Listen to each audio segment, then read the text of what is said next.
Hi, my name is Hisham Abdallah. I'm a consultant pediatrician. I've been a consultant now for 6 years, working in a hospital in Birmingham, in the UK.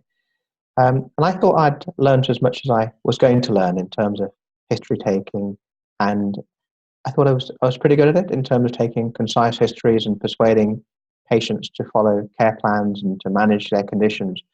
But what clean coaching has brought to me is firstly a realization that I'm away from being a finished item, but also realizing that I can work much better as a clinician rather than an expert, but as an expert facilitator for patients.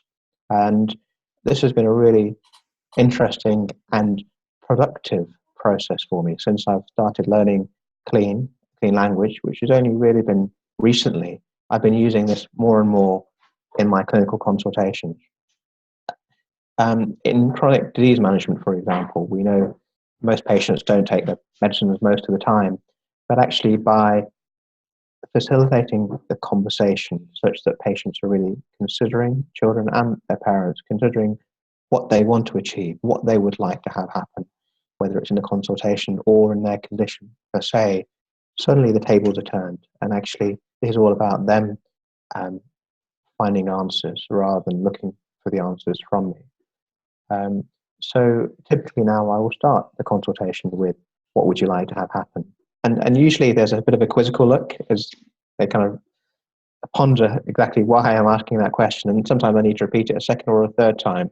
But in those moments, suddenly the tables are turned. You know, the hierarchy is flattened as they start taking authority and responsibility for managing their conditions. It's also been very helpful in terms of quickly and efficiently taking histories, actually. So rather than kind of meandering around the houses, actually getting into the real pinch points for patients, understanding what had happened has been really helpful. I mean, an example to illustrate that was a young girl, 13 I think she was, who presented to me having had seizures, so possibly epilepsy, and retracing the steps between the seizure and what happened immediately before that, and before that, and before that, suddenly the story came out much more clearly. And more importantly, I think, she suddenly started taking control of her condition rather than it's something that had been happening to her. It was something that she could understand, recognize, and even pick up on the aura or the signs that come immediately before the seizure. And therefore, she's able to, if not stop the fit happening, but certainly at least get into a safe place where it's less likely to cause her harm.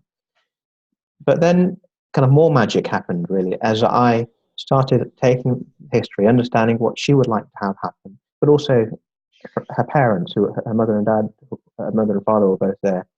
And really, what that did was it got the cards on the table. And what was interesting is that what she wanted was slightly different from what the parents wanted. And so therefore, rather than these being hidden agendas, which would inevitably lead to poor compliance and reluctance to follow care plans or start treatment, suddenly these discussions were happening there in front of me.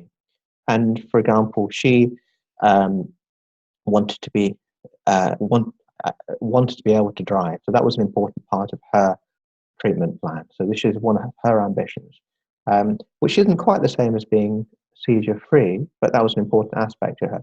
For her parents, they were terrified, having seen her have fits. They wanted them to stop happening, and therefore there was a negotiation at this point about what could their shared goals be. When would she, if she was going to start any medication, she would be the one who would be experiencing the side effects. They wouldn't be. So, and therefore there was perhaps another point there that could have been contentious, but was actually happening. And I really just took a step back at this stage. It was all happening there in front of me, but the progress occurred.